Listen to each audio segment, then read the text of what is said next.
Let's talk about how to scale any business in 2025. And what we're going to break down today is not some cheap trick. It's not some simple little hack. These are actually fundamentals that basically nobody else is talking about. We're going to break them down step by step by explaining where your actual most profitable transactions come from, and then how to back your way into maximizing the volume of opportunity you have to make money in a way that is very sustainable, makes a lot of sense, and will fundamentally change the way that you think about growing your business. That plus we'll answer all of your questions, diving through all of the comments from this week on YouTube, and so much more today. So with that being said, let's get to it. Everything is going extremely well. And now, showtime.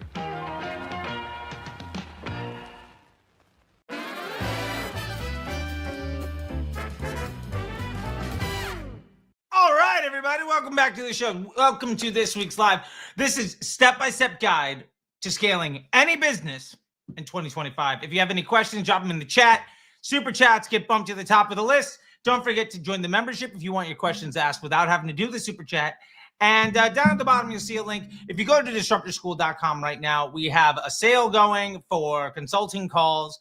You can save hundreds of dollars on doing that. People have been taking advantage of it left, right, and center. And I feel like, why not promote the damn thing? So anyway, that's what we're getting into. So first bit of business today, let's set the table with what we really need to know. Then we'll answer a couple of the questions and dive into more and more of the points today. All right. So if you love these kinds of content, please go ahead and like this video.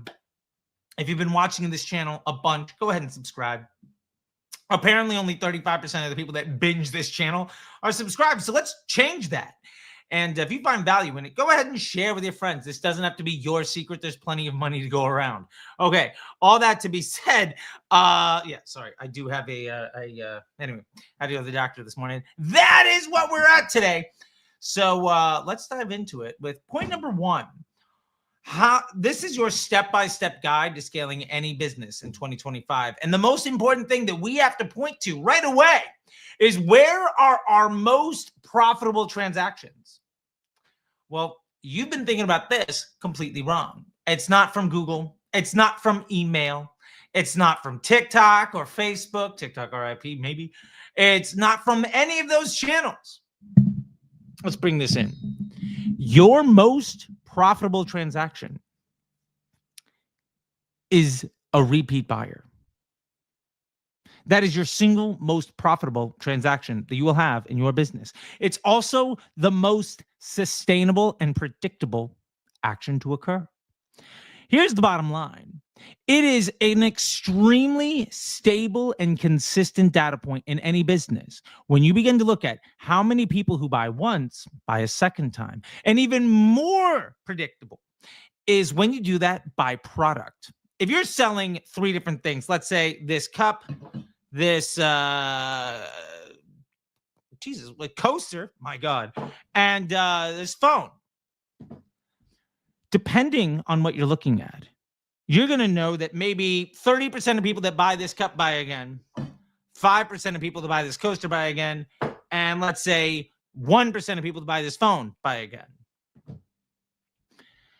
You can know every time I sell this improves my likelihood of getting the most profitable transaction to occur in my business. So what we need to understand first is something we call SPR, or second purchase rate. What items have the highest second purchase rate? And this really comes down to a fundamental misunderstanding in most businesses. Most people are taught that the way you make a business is by selling something at profit. Let me get my Facebook CPA to be low. Let me get my ROAS high. Let me get my MER. All of that is complete nonsense. What actually matters is cash flow. What you're talking about, what you've been trained to actually value, is being a good salesperson. There's a very big difference in being successful in business between being a good salesperson, selling an item at a profit, and actually buying the right kind of customer. When you begin to focus on the best customer, you begin to focus on the most profitable business. And for those of you that say, well, I can't afford to worry about future cash flow, I need to be first order profitable, all this other stuff. Sure, I believe you and I understand. I get it. But if you don't start solving this problem, you'll never get past that.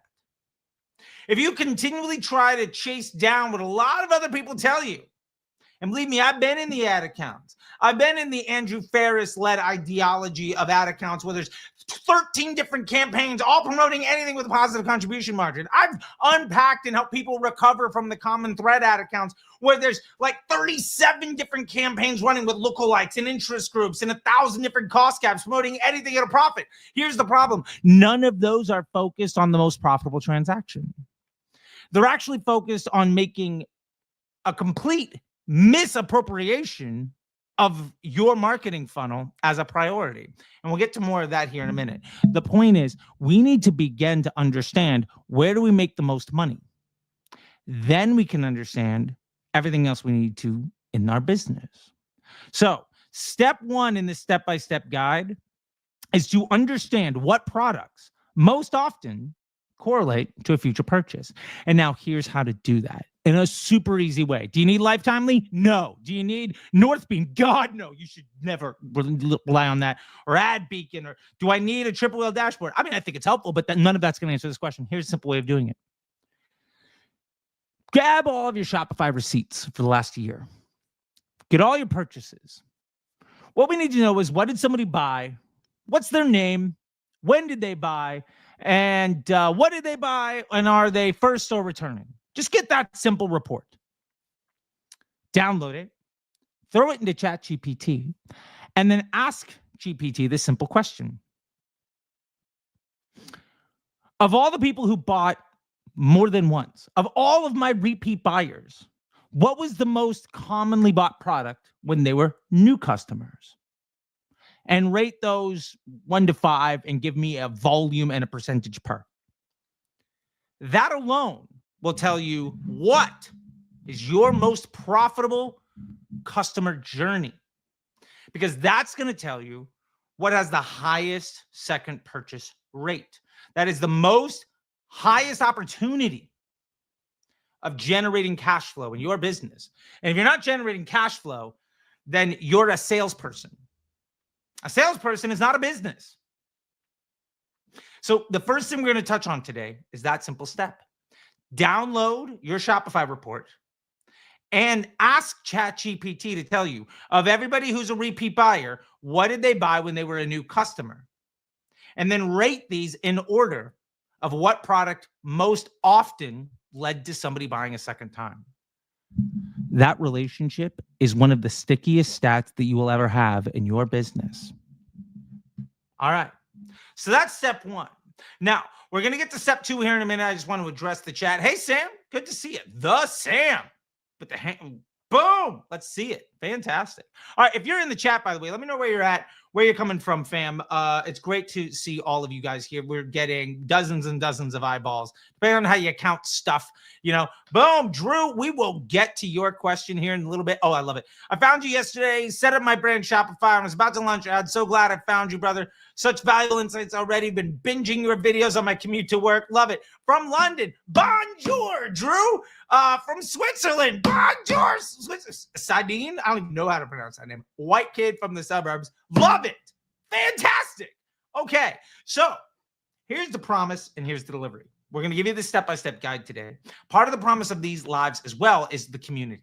And what we're going to do now is we're going to go to the comment section of the YouTube channel, and we're going to go through all of the questions from the last day. And then we're going to come back and get to step number 2 of how to scale your business. All right. So that being said, let's do it. Boom. Let's dive in here. All right. We get this any bigger? I don't know. CT, bonjour from Atlanta. Get a shovel, bro. I hear you guys got some snow. We got fires, you got snow. Welcome to America. All right. All right. Ad agencies profit by keeping you in the dark. MBA, love it. Oop, boom. Okay. So you commented MBA. So I owe you a link. Let's give it to you. Boom. There we go. All right. Let's get to some comments. Man, we got a lot of comments from today's 5-Minute Friday. Stay tuned. We'll actually show you the 5-Minute Friday here today. And if you don't know, every Friday we're breaking down what we call the 5-Minute Friday, which is just a simple, easy, actionable bit of advice. And all you do is if all you do is subscribe to this channel and then just binge the 5-Minute Friday playlist, you're going to be better than like 90% of the people out there running ads. And you'll be able to fire your agency and like fundamentally have full control of your future, which is what this is really all about. All right, let's get into it. This 5-Minute Friday was like, I found the best Facebook ad strategy. Of course, we need, a little bit of clickbait in there, right? Anyway, can you just let flexible ads run and not have a champion ad set? Is that still following best practice? Julian, if you don't need to consolidate your ads, then you don't have to. The best practice is to not introduce any instability into your ad account. And we'll get to more of that here in a little bit. But the answer to your question, Julian, yeah, totally fine. All right. Found the best ad strategy. 3-2-2 structure is a great approach. By the way, if you guys don't know about the 3-2-2 ads, you got to check it out. It is the hundreds of people that send me messages of finding other people teaching the 3-2-2 approach. And I've heard so many names like the unicorn method, blah, blah, blah, a million different things. Yeah. Full disclosure, I invented it. I brought it to market. I've been using it for years. We even have a GPT that help you write all the ad copy for all of your ads. As a matter of fact, let's just find that real quick. Chat. Oh, man. Okay, here we go. Chat GPT. Log in. Okay, hold on a second. Here we go. Boom. Log in with Google. Okay. There we go. Okay. Share this chat instead. Fun fact, if you want to have me write all of your ads, I wrote a GPT for you called the 3-2-2 method ad copywriter. And if you type in 3-2-2 into Explore GPTs, whoop, that's my search history. Okay, sorry. Explore GPTs. My internet's a little slow today, of course. 3-2-2. Awesome.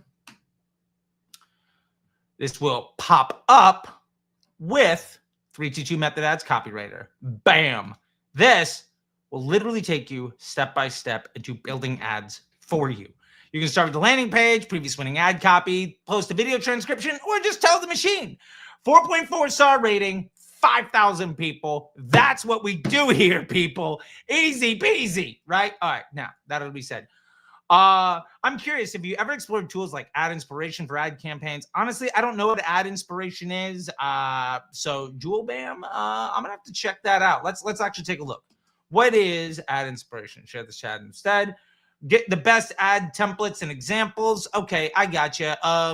It sounds like a knockoff of Creative OS. I would just use Creative OS. By the way, if you join Disrupt Your School Inner Circle, you get the top 10 templates from Creative OS for free right away just for joining. That's dozens of ads you can bring into Figma or to Canva so that you can build off of what the best brands in the world are doing and then use the 3-2-2 ads copywriter to build all of your ads for you. It's like I'm trying to make it so easy anybody can do it. And that's what it's really all about. So Jewel, yeah, I think it's cool. I would use the original, which is Creative OS. I think it's the best. And I personally know the guys that are running that. And yeah, there you go. Go to the OG. All right, I got the answer. Okay, Charlie, let me Charlie, should I make that all in one campaign or should be different? Because at the moment I'm running a 3-2-2 in one campaign and making new ads in the same campaign, and I'm changing the budget on the ad set. So for your 3-2-2 ads, they should all be in one campaign as long as what you're doing is promoting one product. You should not be promoting multiple products within one campaign because that fundamentally destroys everything. And all of your products, again, going back to the 30%, 5%, and like 1% repurchase rate, they all have different values. They all have different CPAs. They all have different AOVs, and they all have different things. Why would you possibly want to train the machine to do all of them when you could just do this one the best? All right. So hopefully that answers your question. All right. Waiting for drop shippers to join and tell Charlie they're running 200 active ads on their 6-figure brands. Hey, look, that's fine. You can totally do that. And believe me, I've got a lot of drop shippers in the MBA program. And you know what they're doing? Scaling their entire business to build brands instead of living and dying by their ability to launch hundreds of ads and play the lottery. So tons of drop shippers join. We've had a ton of them in the MBA program and Disrupt Your School, and they are building 7-figure businesses, and they're no longer treating themselves as drop shippers. They're brand builders, and we have them all the time. All right, Aiden, is there any way to see the actual winning combination now that earns the most spend? We've had that issue where the combination shown as the winner was definitely not using the winning headline. Okay, two things to unpack here. Number one, actually seeing the winning combination. There is no such thing as the winning combination. The results that you see inside of any dynamic, creative, or flexible ad, when you go down to breaking down by element, where you say there's definitely not the winning headline, you don't know what the winning headline is. In a 3-2-2 ad, that's 12 possible combinations, but any headline is actually 6 different ads because it goes to 3 different creative and 3 different creative, 2 different primary texts. So when you say, oh, this headline is the best, is it because 99% of that spend went to one of those 6 ads? Or is it completely evenly distributed? Let's say it's one of the creatives and there's 3 creatives, so each one of those is 4 different ads. When you look at the results, is that 100% of that spend went to one of those 4 ads? Or is it 15%, 25% of the budget towards that one went to all individual ones? And in that case, are any of them good, better, or worse? The point is you don't know. But you can absolutely go into your comments section of all of your ads when you're applying back for your customer service points and then just take the URLs. And the ones that get hundreds of comments, maybe those are the ones that are actually contributing the most to that dynamic creative test. You can grab that host ID, isolate it, and run ads to it. This is 100% doable, and that's the way that I do it. All right, let's get down to it. Alan, OG. Hey, man, these short videos with subtitles and voiceover say something else. It gets harder to understand. I often turn the volume off to understand properly. Totally get it, Alan. I'm trying out something new because a lot of people watch these with the sound off anyway. So I'm giving it a shot, Alan. But thanks for the feedback. I appreciate it. And Real Joe Rogan doesn't like this. Okay, cool. Thumbs up to your thumbs down. I'll even heart it. There we go. All right. That being said, let's get back to this because we are less than a day away. Oh, we're more than a day. All right. So that being said, let's get to point number 2 in the step-by-step guide. Now, the way you make money, the single most profitable transaction you get is somebody buying a second time. Okay, great. So we have a bottleneck. We have a certain number of people to buy. Let me do it this way. So it's reversed. We have a certain number of people who buy a second time. Then we have people who buy a first time. So our initial bottleneck is how many people can we get from buying once to buying twice? Well, what's the easiest way of getting more people to buy a second time? Start promoting the product that gets more people to buy a second time. And if that product goes from 10% of the items you sell to 90% of the items that you sell, well, that will dramatically improve the volume of people that buy a second time. Easy. But what we're really doing is identifying a bottleneck and then maximizing the volume to that bottleneck because that bottleneck is a constant. The amount of people who buy this, we roughly know is 30%. Great. That's 30% where 10 people buy it or 100 people buy it. Great. Let's just get 1,000 people to buy it. Now, that's great. But how do we get more people to buy it? We work on the conversion rate of the landing page, right? So we work on CRO. Now, when it comes to step-by-step guide here, what I want to tell you is what matters in CRO is not conversion rate. Conversion rate optimization has nothing to do with how often people buy. The easiest way to improve your conversion rate is to just get less traffic. What really matters is revenue per session. What you care most about is what is the average customer worth. Now, it doesn't mean that a higher revenue per session is more valuable. What it means is that what actually matters is the revenue per session greater than the cost to get a session. That's how you begin to make money. If I can, let's say every session is worth $1. Can I get people to the site? Can my average cost per session be 90 cents? If my average cost per session is 90 cents and every session is worth $1, then every visitor makes me 10 cents. There we go. Revenue per session, and then then you look at the amount of money you put out and how many sessions do you get. As long as the cost per session is lower than the value per session and the revenue per session, you make money. Actual CRO has very little to do with conversion rate. Now, conversion rate is great. If you can improve the conversion rate, the revenue per session probably goes up. But there's a whole bunch of things that happen before that that'll completely destroy your conversion rate. And we'll get to that here in a minute. But the point here is simple. Let's think of any job, right? You will never get paid what you're worth. Let's say you work for me and you do a thing and it's worth $50. If I pay you $50 for it, I lose money. because I have to pay taxes on it, because that thing isn't free for me. And why would I, out of the goodness of my heart, lose money if I break even on paying you to do a thing, but I have to pay taxes on that thing and it costs me money to do that thing? Well, I lose money. Let's say on $50, let's keep it simple. Let's say $5 of that goes to taxes. Okay. So the thing, we make $50, I pay you $50, I break even. Well, when we include taxes, I actually lose $5. All right. So now I can only afford to pay you $45. Okay. Now let's say that thing cost me $15 to make. Okay. So now if I pay you 45, I still lose 15. So now I can only afford to pay you 30 for something where you make 50. Okay. Now let's say it cost me money to get somebody to go there. Let's say it cost me $20 to get that sale. Okay. Now if I pay you 30, I lose 20. So I can pay you $10 for a thing that's worth 50 because of all of the added costs to go into it. So then the point is, can I pay you $8? If I can pay you $8 to do a thing that's worth 50, that means every time that sale happens, I make 2. If that's the case, then I will maximize the amount of opportunity I can to pay you $8 because I know every time that happens, I make $2. So if I want to make more money, I need to get you more sales. The point is this: CRO is not about making a landing page convert as best as possible. Because the honest truth is the reason why people go to that landing page dramatically impacts everything. It's about making the average session worth more than the cost per session. It is a symbiotic relationship of everything that happens before somebody lands on the landing page. But what you need to really begin to look at is, what is the revenue per session by landing page? That is this next step in our step-by-step guide. And it's really easy. Let's go to your Shopify report. Let's go to your sessions report. How many sessions do you have? What is the total amount of sales on that page? Total revenue, right? Let's move this out of the way. Total revenue, that's your numerator, divided by total sessions. That's your denominator. That tells you your average revenue per session.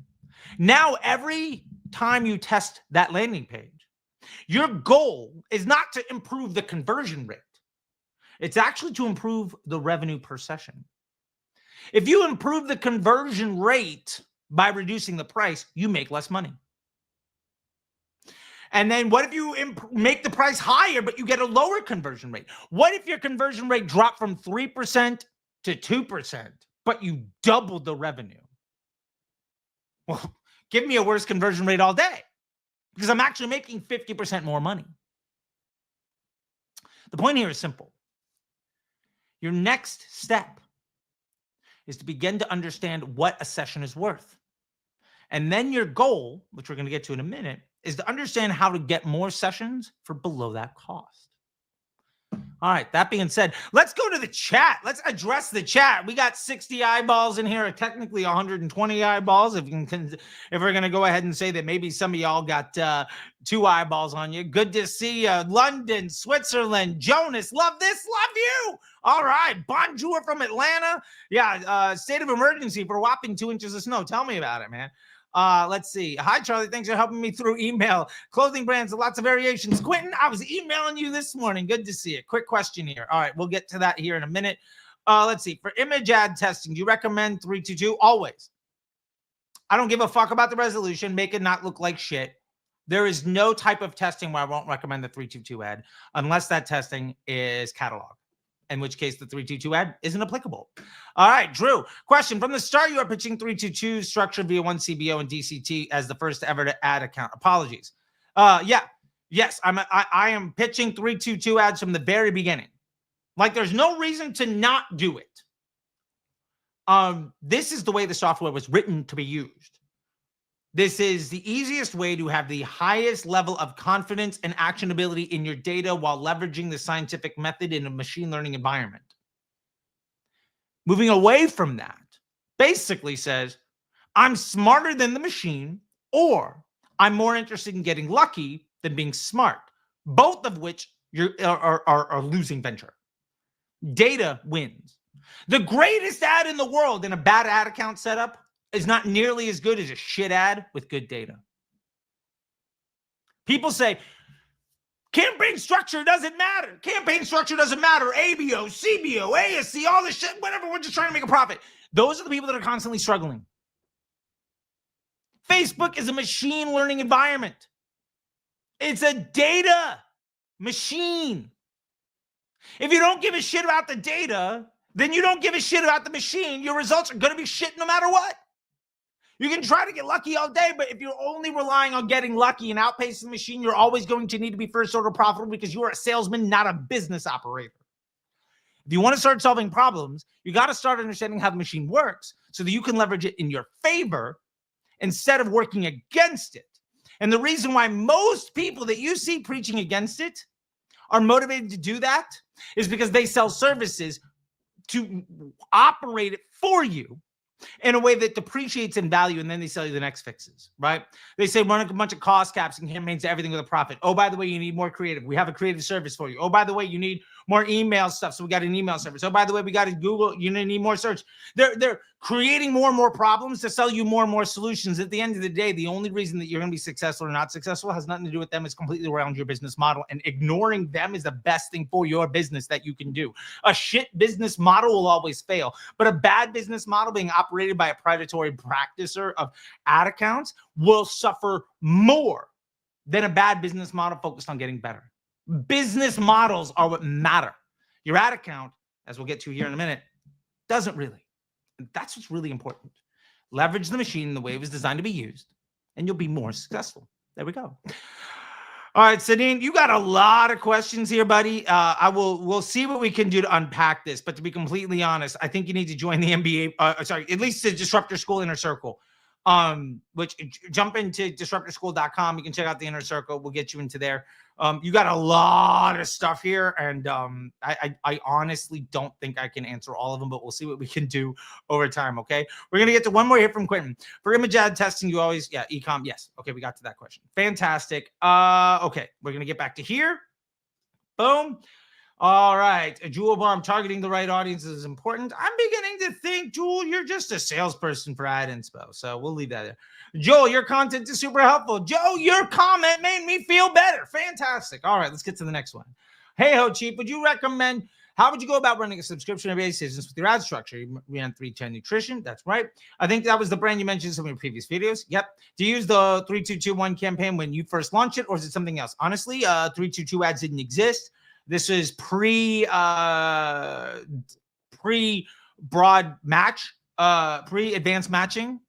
So this was before the Facebook operates the way that it works now, so that you need to know. Everybody talks about the algorithm change, all this other nonsense. Facebook hasn't had any meaningful change to the way the algorithm works since 2008. Their business model is the retention of attention for profit. If you are a business partner to them that benefits their business model, you will reach higher quality inventory for a lower price. If you try to cheat them, you'll be priced out of the market. If your ads are delivering you inconsistent results and your CPMs go up, it's because you are a low integrity business partner to Facebook. Simple. All right. Now, another person I watch is Dave Fogarty, who works with Robbie Miller. Yeah, Robbie Miller, by the way, Facebook Ads MBA program graduate. A lot of what they're doing comes directly from what I taught them. So hopefully that helps. All right, Davey mentioned I should test as many creatives as possible. Yes, but not in, it's something that we talk about in the MBA program that we can't really get to here because it's, well, to be fair, people have made a large investment, but something we call Golden Bear. I think this might be a decent way to start. Let me put it to you this way. There's a missing piece between what Davey and Robbie are telling you and actually how they execute. There's an extra little cog in the wheel, and that's called Golden Bear testing, and that's taught in the MBA program. So there's a missing step. He's not wrong on testing as many creative as possible, but the way that they do it is actually something that they're not sharing with you. And to be fair, it's because they've dropped a large amount of money to learn it from me. All right, so this is also on the step-by-step guide, how to start running your ads. Great guide if you just want to get running your ads. This is everything you need to get your ad account set up and going. Most of you here on this live probably already have this done, but if you know anybody struggling to try to get ad accounts set up, I built this thing. It's like 11 minutes long, and it walks you through everything from setting up a page to installing a pixel, everything you need to know to get started right there. Step-by-step guide, screen shares the entire way through. All right. Queen Bee Digital. It's enduring that you work hard and multitask as a parent. That little baby managing ads and creating content in no time. Yes, she will. This is oftentimes I have my little girl Charley here with me. So let's see. Bullet of Mercy. Thank you on the daily life of the media battery exposed. You're welcome. Okay, another one on this full guide. Thank you, Professor. Valuable information. I have a question. 1 campaign strategy. 2 DCTs, ad sets, 1 winning ad set. How can I do test the hooks of creative? Same creative, just different hooks. Yeah. No, the DCTs won't have a lot of ad sets. You're only going to have 2 of them. You don't need to test everything. You need to test enough to know if one is better than the other and if that test makes your bottom line better. I don't care about finding the best. You can't find the best. The idea of the best is a complete misnomer. That's a fallacy. What you care about is if I have 2 DCT ad sets running against a control campaign, 1, do they earn spend? If no, then they're losers. If they do earn spend, which one's better than the other one? And then of that one that's better than the other one, when it earns spend, does my overall business get better? Yes or no? Right? If the answer is no, fuck it, it's a loser. If the answer is yes, spend more. Facebook is that simple. People that make it more complicated than that are either A, don't know what they're doing, or B, are trying to sell you something. Either case, fuck them. All right. Ema, Charlie, teach me, please. Hey, look, that's what I'm here to do. Champ, thank you. This is all my short form stuff. Which, by the way, I bump out like generally 2 to 3 of these a day, and I'm trying to do more. Mal, what do you think of drop shipping? Do you love it or hate it? Are there any tips for drop shippers using Facebook ads? This is the step-by-step thing. Yeah, my number 1 tip for drop shippers, by the way, I have a full like definitive guide video on drop shipping, so check that out. Number one piece of advice for drop shippers. Once you find a product that works, your number 1 goal is to figure out how to sell that person a second thing. Everything we just talked about here, step-by-step guide to scaling your business, figure out that second purchase. Vertical integration. Build a business instead of drop shipping a bunch of products. If you drop ship a bunch of products, as soon as that product isn't cool anymore, you're out of business because you're a salesperson. You're an affiliate marketer for a factory in China. You are not a business owner. It's like anybody running Amazon. That's not your customer. You're an affiliate marketer running on a commission structure for the Amazon business. You don't own a business. Your business is being a salesperson. That's not a business. Here we go. MBA. Let's do this. Boom, boom, boom. Nope. Boom. There we go. Quick keys. Love it. Boom, boom. Okay.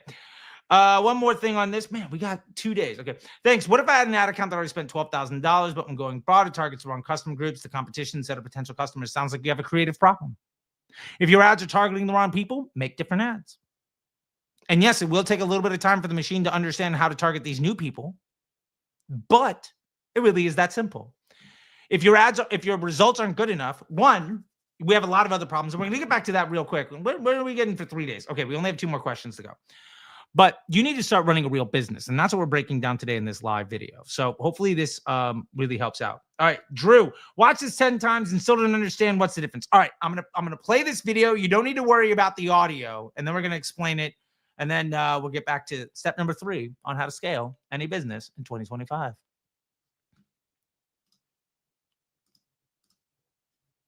Let me tell you the easiest way to make 1,000 sales for free. If you run 1,000 Facebook ads, it all make 10 sales a piece. And then I make 1 Facebook ad that gets 10,000 sales. In order for you to get 10% of people to buy a second time, you have to be right 1,000 times. I only have to be right once. Even if 10 of your ads get 100% of people to buy a second time, you'll only make half as many additional sales as I do. What if the reason your LTV sucks is because you're running way too many ads? Let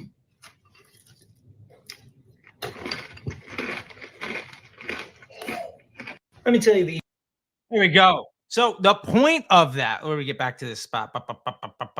There we go. So the point of this is the more ads you run, the more kinds of customers you buy. And this actually tees up, which is why I wanted to get to this question. The more kinds of customers you buy, the more reasons that they're coming in, the more hooks you run, the more angles you get. You're hitting people in different ways, and they're buying for different reasons. Remember we talked about the most important thing is getting people to buy a second time and then improving the revenue per session. Well, if you have 1,000 different kinds of people buying, The ability to improve that revenue per session is basically impossible because you're trying to solve 1,000 different problems. If you only have 3 ads running and you want to improve that second purchase rate dramatically, well, in order to double your sales, you only have to solve one of those problems instead of 1,000 of them. The more ads you run, the harder it is to scale your business. Being a better salesperson by bringing in more and more different types of people makes scaling your business far more difficult. All you can do is scale your salesperson. But remember, the most profitable transaction is the second one. And the more you do to destabilize the funnel, the harder it is to get anybody to buy a second time. So hopefully that helps. We're going to unpack that here in one more minute. All right, Cologne Motion Film Production. Hey, thanks, Charlie. One question. My Instagram account of one of my clients, Photo Studio, is quite new and can't seem to find the right audience when going broad. It somehow tends to target other photographers instead of clients. They had the same issues with spam followers in the past. What would you recommend here when broad targeting targets the wrong audience? You have a creative problem. Broad targeting isn't doing the targeting. It's basically saying whoever wants to see this content is getting to see it. If your content is reaching the wrong people, it's because your content doesn't appeal to your target audience. Start focusing on your audience and what they want and make content for that. And all of a sudden, you're going to start appealing to people that actually want to buy from you instead of your competition. It's a sales pitch problem. If you're only talking to people who are already sold, you'll never sell to new people. Hopefully that helps. All right, so let's break this down again. All right, step-by-step guide to scaling any business in 2025, part 3. We need to understand what happens before the click. So there's a massive misunderstanding around the funnel and around retargeting and all of that. And we're going to do a 5-minute Friday on that to really break that down, but that's not what we have time for today. You need to understand the funnel. And what I mean by this is what happens before somebody hits your landing page. There's 3 different types of marketing that you really need to be aware of. Number 1 is what we call inventory marketing. So right above in the funnel, you have the landing page. It's the bottom of the funnel. All marketing gets somebody to go to your landing page. No marketing makes a sale. No ad makes a sale. Ads don't make sales. They drive traffic to your landing page or your website. Right? A billboard is not what makes the sale. Okay, you hear me? Ads don't make sales. The idea that any ad made a sale is complete fallacy. The idea of attribution is complete bullshit. All right, now that we know this is an objective truth, now we can start to unpack actually how things work.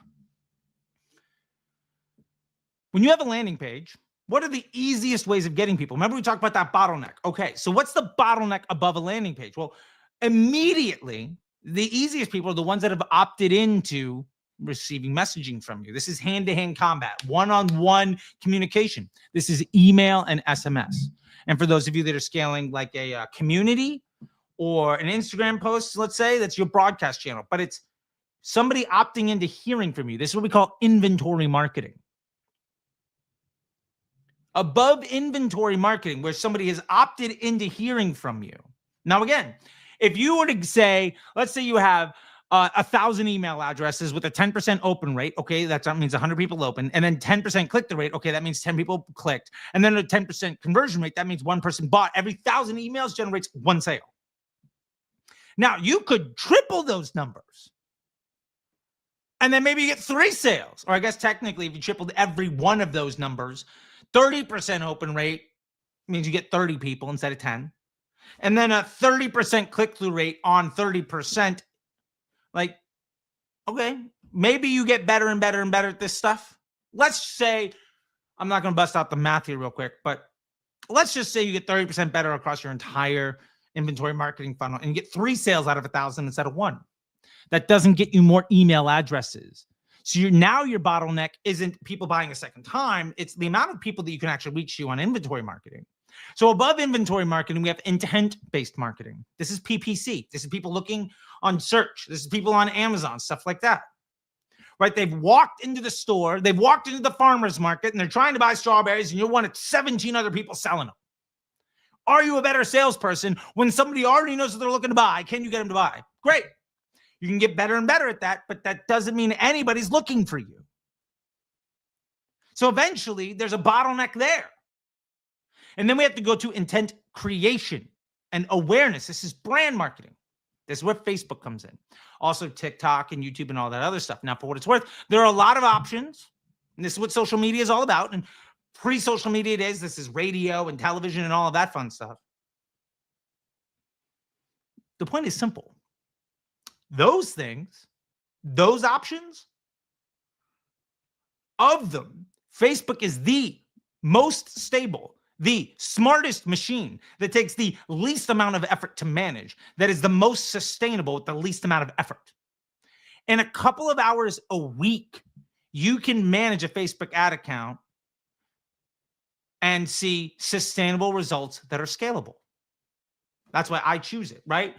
I think it's a data thing, and the Facebook algorithm, the Facebook machine learning database is smarter than anything else. It has more data than Amazon. It has exponentially more data than Pinterest and Snapchat and TikTok put together. It's got more data than Google. They have more data than anything. Yo, Miguel, bro, good to see you, man. Miguel, OG MBA, did an exit after joining the MBA program, just crushing left, right, and center. Miguel, love you, brother. All right. So the point is this. You have to understand where your bottlenecks are. I've got a 10% open rate. I can't get more people to do it. Awesome. So you need more email addresses. Okay. Well, we got people in our market. We're trying to get them to sign up. Okay, great. We're running these quick. And as soon as I scale up on my Google ads and I'm getting, I had a conversation with somebody today that was saying, I got my Google ads down from $7 a sale down to $1 a sale, but I got half as many customers. Okay. So you're getting more and more efficient on Google, but at the expense of volume. Okay. So you need more volume. You've scaled efficiency too far. That's your bottleneck. So if you identify each individual bottleneck, your goal is to stabilize that bottleneck, keep it constant, and then go to the next level. If your conversion rate is constant, get more emails. If your emails are constant, get more search. If your search is constant, get more attention on social. The way you scale a business is to understand where the area of opportunity is. And dramatically scaling your Facebook without having a constant conversion rate does nothing for you. Ads will win and die basically by complete fucking luck. It has nothing to do with actual sustainable success. If you're launching 1,000 different ads, now this is what we're talking about before. All right, hear me out. All right, ready, folks? Let's take a breath. Okay. Let's break this down. If you've made decisions on how to get the most amount of people to buy a second time, let's say you got it to 10% of customers buy a second time. Fantastic. And you've gotten your landing page, let's say, to a 2% conversion rate. Awesome. And based on that, you've understood your email flow to get people that have signed up on like the 10% giveaway, the pop-up or whatever. You've gotten them pretty consistent to get a conversion. Let's say it's 10% of those people are actually buying from you. Great. And you figured out on search how to get people interested in buying from you. And you know that like sometimes you can spend more, sometimes you can spend less. And you figured out, well, the more I spend on Facebook, the more my search results get better. And so if I scale my Facebook, I know that I can scale my Google search. And I'm going to get more email addresses from it so I can scale my business. And that all makes sense. Okay, cool. What's the single worst thing you could do? Let me tell you. The single worst thing you could do is launch 100 ads. The more ads you launch, the more variable, the more different every customer that walks into your store is. When you've clearly defined how to get somebody to buy a second time, at the end of your customer journey, way over here, then the purpose of your Facebook ad is to find more people who are like those that buy a second time. Stop trying to attract the attention of bad customers. If you can understand the most valuable customer, and then your Facebook ads are specifically focused on buying a higher volume of that really valuable customer, then your Facebook ads empower your search ads, which empower your email, which empower your landing page, which gets you more people to buy a second time. As a matter of fact, just doing that alone means that if you can figure out how to get more people to buy a second time, everything gets better. But if you start attracting many different audiences and trying a bunch of different hooks and a bunch of different reasons to get somebody to buy from you, your second purchase rate's going to go down. Why? Because you're no longer attracting the attention of your best customer. Instead, you are more focused on making your least profitable marketing channel, Facebook, more effective. What happens when you make Facebook more effective by taking 1,000 shots in the dark is you undermine every bit of effort that you've taken on search, every bit of effort that you've taken on email, every effort that you've done on CRO, and every effort you've done in your business model to get people to buy a second time. Because instead of getting 10,000 more of the same kind of customer, and I don't care who you are not reaching enough of your target market to give a shit about going after anything other than your best customer. And I'm saying that as somebody spending 6 figures a day with some brands, okay? You are not spending enough to concern yourself with anything more than, this is my best customer. Let me find 100 more of them today. Let me find 1,000 more of them today.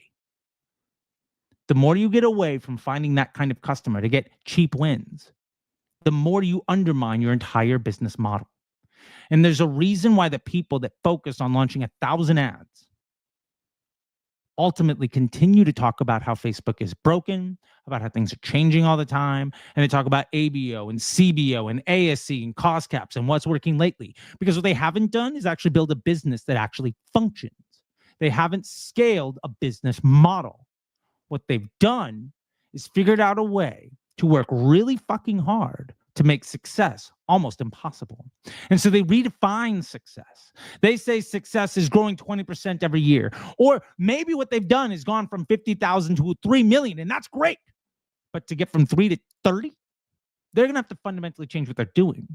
They're going to have to start focusing on systems and scalable processes built around understanding their ideal customer and attracting just that attention. Otherwise, you're only ever going to be as good as your ability to outpace depreciation. And let me tell you what'll happen. In the middle of February, Facebook will break. In the summer, things don't work anymore. And in Black Friday, you're going to run cost caps and everything will look great. And you're going to see great success. But it's because you've been selling yourself short all year long. And instead of seeing the 2, 3, 5, 10x growth that you could have every year up to a certain point, obviously, you're going to find success as 20, 30% growth.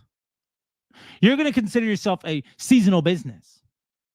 You're going to constantly struggle for cash flow management and inventory.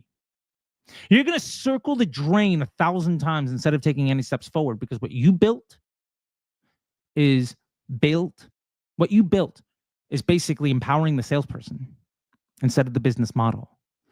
Facebook doesn't buy customers. Facebook ads buy attention. All marketing does is drive people to your store. Identify the best quality person. This is the last tip for your step-by-step.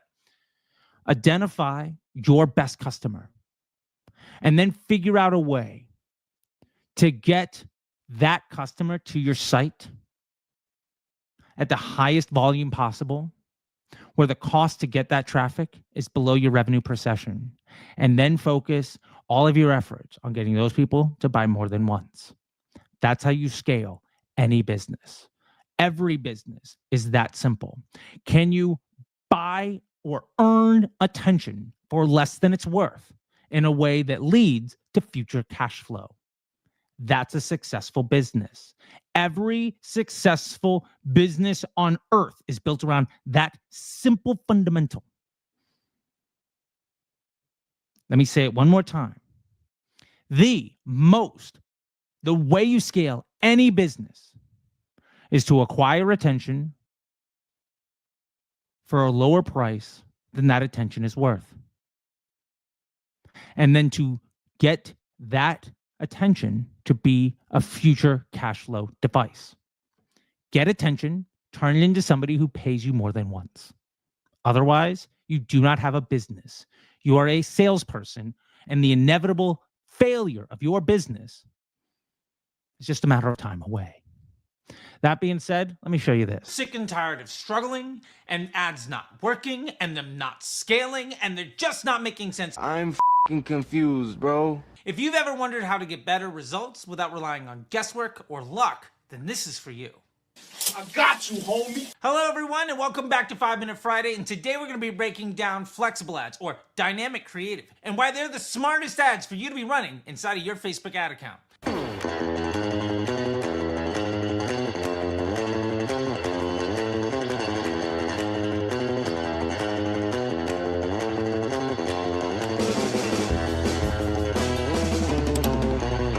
Now, before we get started, I just want to say thank you so much. These 5 Minute Friday videos have been blowing up the channel. And if you like this video, go ahead and like this video. And if you're one of the 65% of people who are binging these 5 Minute Fridays and have not yet subscribed, go ahead and subscribe so you don't miss any others.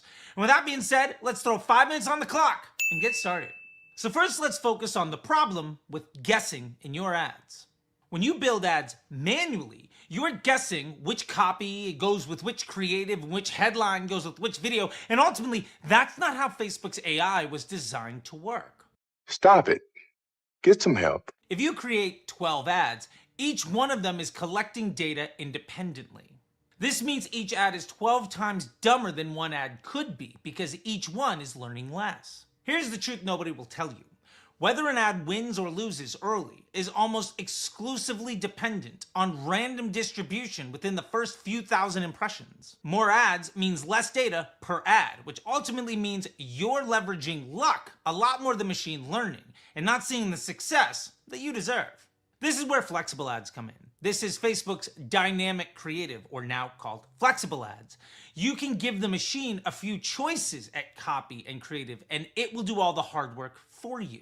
Instead of guessing with 12 individual ads, you can create one dynamic ad that tests all the possible combinations. And here, every impression makes all of the ads smarter. And that's really the trick. Instead of all of your data going into many little buckets, all of it goes into one big one, and that one is a lot smarter. What? So for example, in a 3-2-2 ad, that creates 12 possible combinations. You can either create 12 individual ads that all more or less rely on luck and guessing, or create one 3-2-2 ad that leverages all of the data and only ever gets smarter and only ever gets better. For instance, with a 3-2-2 ad, there are 12 total possible combinations. Now you could either make 12 individual, far dumber ads that all rely on luck, or one really smart ad that leverages machine learning and only ever gets better. So what's the best practice for a flexible ad? To get the best results with your flexible ad, here's what you need to do. Start with a single 3-2-2 ad per ad set. That's 3 creatives, 2 primary texts, and 2 headlines. This gives Facebook's AI 12 possible combinations to test and optimize for you. Next, set up 2 ad sets in an A/B test with different versions of the same concept. And third, add an additional ad set with all of your proven post IDs.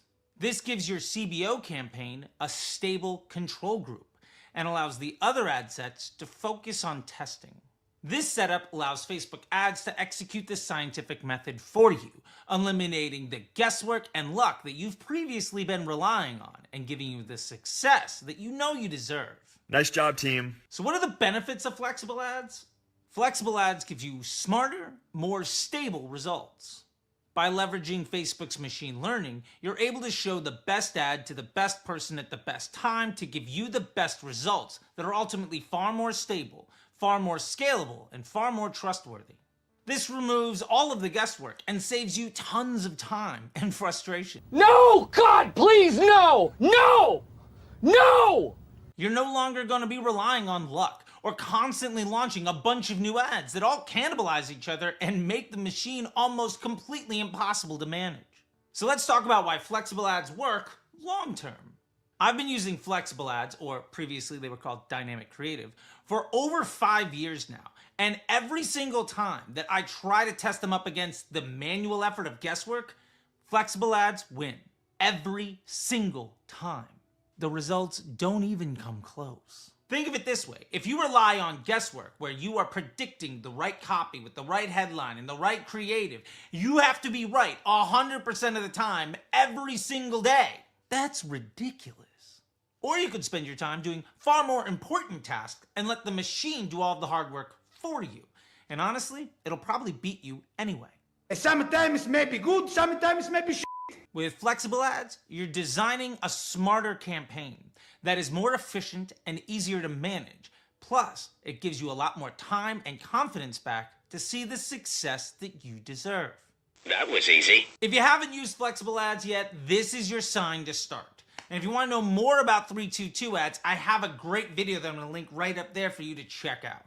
If this video gave you value, go ahead and hit the like button. And don't forget to subscribe so that you don't miss any other 5-Minute Fridays or any of the other videos that we're doing here. And please drop your questions in the comment section below and join us every Friday at noon Pacific Standard Time on YouTube for our lives and join in our conversations so that you can get feedback in real time and stay up to date. Not with what everybody's talking about, but what they're going to talk about in a couple months or a couple years. With that being said, thank you so much. And until next time, I'll see you on the internet. Bye. There we go, ladies and germs. Okay. So that being said, thank you so much on our live today. Remember, if you want to learn more stuff, there's so many questions that we couldn't get to. I mean, honestly, just like I wish I could get to half of these questions. I really wish I do. This is going to be a great opportunity, all of you folks. Like, this is what the Inner Circle is perfect for, or the MBA program if you can afford it. We're working on some other stuff here along the way, maybe to help things work out for you. But I highly recommend that you join the Inner Circle. Right now, we've got a quarterly plan that'll save you some money, and it comes with a one-on-one call. Just like everybody, I want you to know that, like, I want to help as many of you all as I possibly can. I'm doing the best I can to provide you all the tools that I possibly can. I want you to know that I appreciate your attention, and I want you to be as successful as possible. And I'm going to do my best to make myself as available to everyone here as I can. So that being said, though, I got to go. It's life. It's what I got. I got things to do, but so that you know, Inner Circle has calls every Friday, every other Friday with me. MBA program has calls every other Thursday with me. And in those spots, not only is there further education, but an opportunity to dive into your ad account, to share your screen, to get my help in your ad account right away. Those calls end when every question is answered. And those communities are hundreds of people large sometimes. If you want to be successful, you have to invest in the most important thing, and that's you. Your time is your greatest investment. If you want to invest your time in a way that'll vastly improve your ability to provide for your family, create jobs for your community, and see the success that you deserve, the single greatest piece of advice I can give you is this. Find the people who have done it for themselves and for others.